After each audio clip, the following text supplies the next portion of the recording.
was the week people really got in the heat too. Christian Bale, it's happening, y'all. Like, hey, Leonardo DiCaprio, Michael Mann, they're in Chicago. They're doing it. They're going to film a movie down here in Chicago, Heat 2. And That's where they Christian shooting it Bale, at. Is it still taking place? Because I didn't read anything about the script. okay, So it's taking place in Chicago instead of L.A. let me address the Christian Bale. It was a local Fox reporter that said Christian Bale is in Heat 2. Not Variety, not Oh, Hollywood Reporter, okay. not Deadline, not the big. It's this local Chicago reporter that's saying, "Hey, Christian Bale's in Heat 2. They're going to start filming here in Chicago soon because Michael Mann being a Chicagoan, obviously a lot of his movies have taken place in What Chicago. part he from? I have no idea. He's not on Larry or Yeah, on whatever, Larry, he but ain't from the South Side, shorty. He ain't he from the has a low real ends. old. He has a real old school Chicago where he's like, Neil McCauley. He was a tough guy. Did time in Folsom Prison. Uh, he was in the gangs, but not the white supremacist gangs in Chicago. But yeah, He ain't from the same part as Christopher Nolan, brother. no, that fucker pisses me off because he talks so basic. Yeah, I'm an American, and Chris like when I was filming Oppenheimer, I've have a particular type of camera. And Jonathan Nolan's like, yeah, my brother, he's a really good director, right? Like, Yeah, he wears trench um, coats. so that's how this started. And then Christian Bale's on the at the premiere of The Bride. A reporter asked him, "How's Heat 2 going?" He said, "It's going good. Sandra Bullock, Melissa McCarthy, Oh, you can't do Gabriel." the accent. Christian Bale's accent, it's. I can only do the You What can't are do a you Welsh joking accent. about? The Welsh is hard, but I can only Yeah, do the "Oh, good for you, good for you." I can only do him angry on the League Terminator Salvation set tapes when he was like, "What are you fucking in my way for? What are you fucking about for?" I can't do because otherwise he talks like a real quiet whisper. He talks kind of like, I guess that is pretty not bad. But he that's talks like not bad. when I was on I'm not that interested in of a guy from we were making The Dark Knight Rises, Tom Hardy. But he was saying like he too. He wasn't saying like yeah, Leonardo DiCaprio is going to be filming any day now. I can't wait to finally make a movie with this guy. He didn't say none of that shit. So for the last 4 years, it's funny because I've been listening to a lot of again big picture podcasts, old episodes where the guy that they bring on a lot, Chris Ryan, he's the host of another Ringer podcast, but he's a huge Heat fan. So when Heat 2, the book dropped, it was almost immediate that was like, Michael Mann's like, I'm going to make this movie. Relax, everyone. I know you're like, why are you putting out a book instead of trying to make it into a script first for a movie? And that's where I was like, because this guy's 80 fucking years old and he doesn't have that Yeah, much fucking time left. Again, the ageist here. I'm full on. I hate old people. Like I said last week, if you're over 70, you shouldn't have certain jobs. But Michael Mann's 80 fucking years old trying to make a Ferrari movie at the time. Well, I think it had been made, but it was in distribution mhm. complications at the time And because that's when the Apple picked it up, right?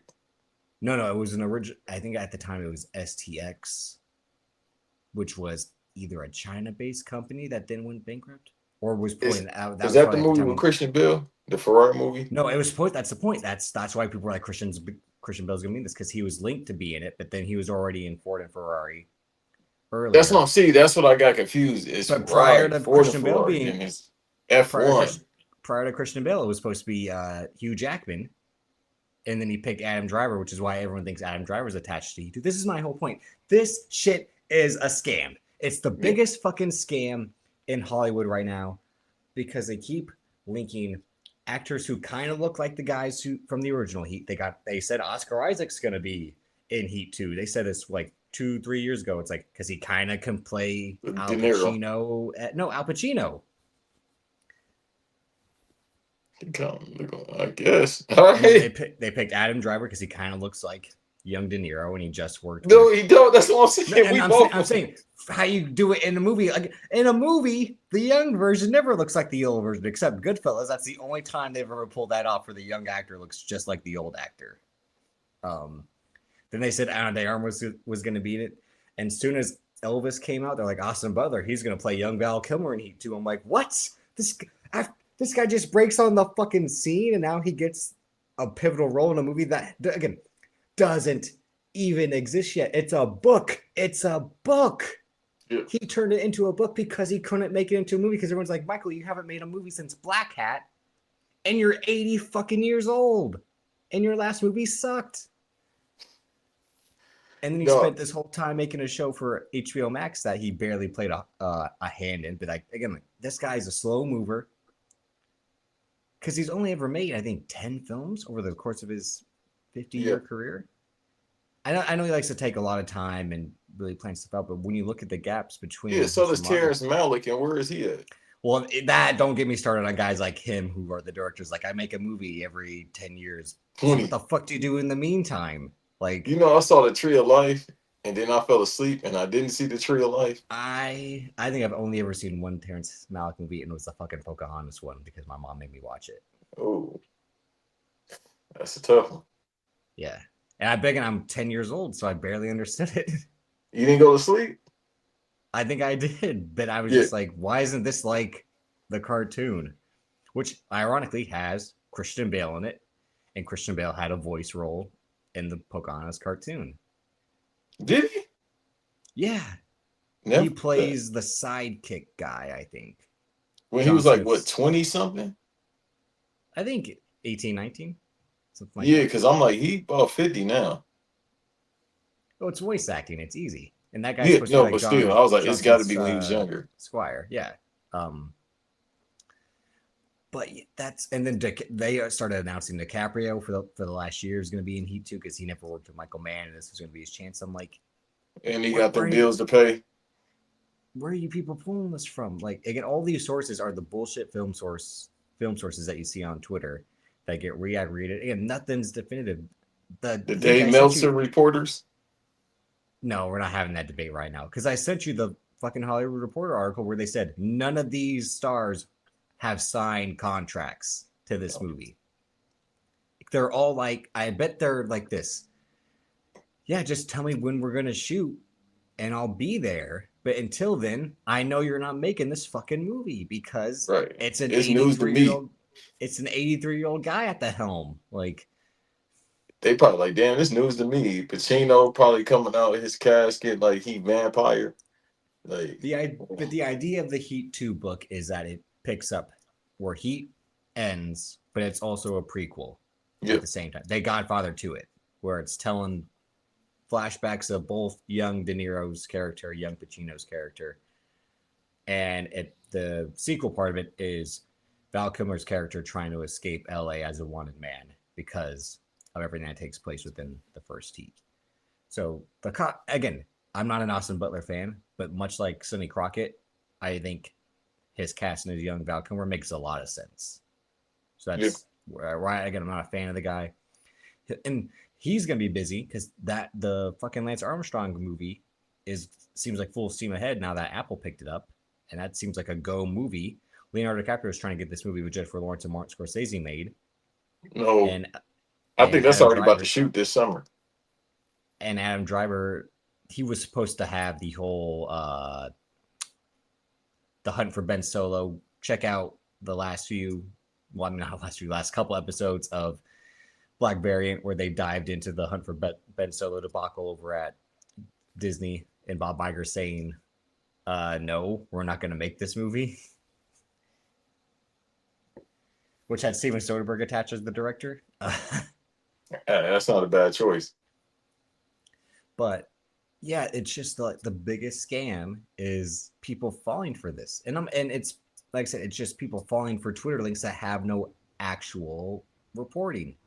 Right. It's just sources say, or hey, keep an eye out if Austin Butler might be interested in making a movie with Michael Mann. I'm like, it's not gonna happen. Yeah. He made the book first because he knew he couldn't make it into a movie. That's been my whole point. I think we even talked about this when the book came out in 2022 and the news broke of like, hey, he's going to try to turn this into a movie. And I think I was saying the same thing then of like, how can you try to sell the book first because you were trying to he was trying to do, like I said, he was hustling backwards. He was trying to get the goodwill to people like, yeah, we do need Heat 2, and try to get people to rally behind it, like, fund his movie, give him the $200 million he needs to make this movie. Yeah, like, you can do it, Michael. It's like, at the time when Hollywood's like, we're not giving Martin Scorsese $20 million.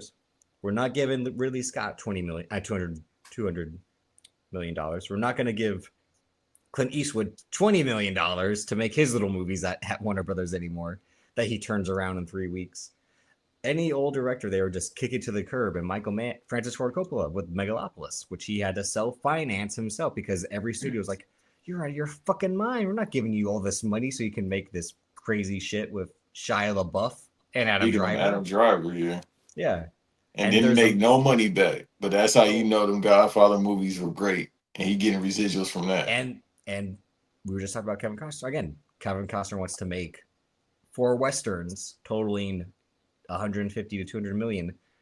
And Hollywood's like, 1 Western isn't even going to make any money. How are you going to try to do 4, Kevin? Right. Like, because Yellowstone did well. And then the off series he did well on Yellowstone. And he was like, this cushy $1 million episode gig I got? Fuck that. That's too easy. Let me go and sell half my fucking shit to make a movie that's terrible. It's a boring fucking movie. Well, that's most of his movies. Hey, shouts out to Kevin Costner, Lynn Wood, but at the same time, that's most of his movies. You ever see Dancing with Wolves? Again, that was another movie my mom tried to make me watch, so I haven't seen it since I was 9 years old, 10 years old. His best movie still is Waterworld or The Bodyguard. No, it's not. Waterworld is horrible. What about The Bodyguard? It's a messy movie that's enjoyable. But the end is like, what the fuck? Like, I forgot the ending. The last 30 minutes is just a real, like, they overthought it type of script. I legit forgot the ending. Well, it's his buddy is the villain the whole time. Yeah. By the way, the soundtrack, phenomenal. But it's just a thing where, again, as the ageist, I do respect these filmmakers, but at the same time, as we're about to talk about with the Paramount, Netflix, Warner Brothers thing, like, certain people shouldn't be given all this money for movies that are more likely not going to succeed financially or even creatively, because, like I said, Megalopolis isn't a moneymaker, but also isn't a good movie. Horizon, not a good movie, not a successful financial movie.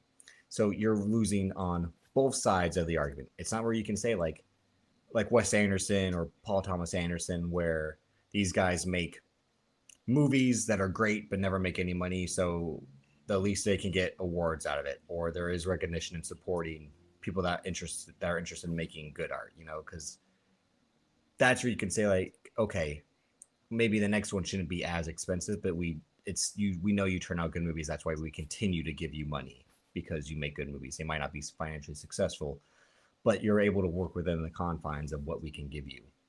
Right. But Michael Mann is literally trying. Again, he had to move it from Warner Brothers to Amazon MGM, because Amazon MGM is like, well, we're Amazon, so we can just give you all the fucking money you want.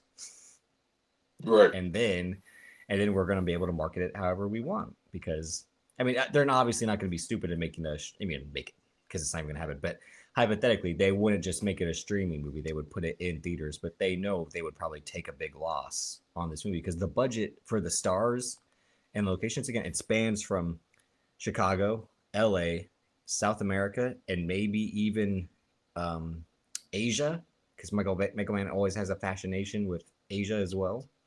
So how are you going to tell like a movie that takes place over 40 years in 4 different countries?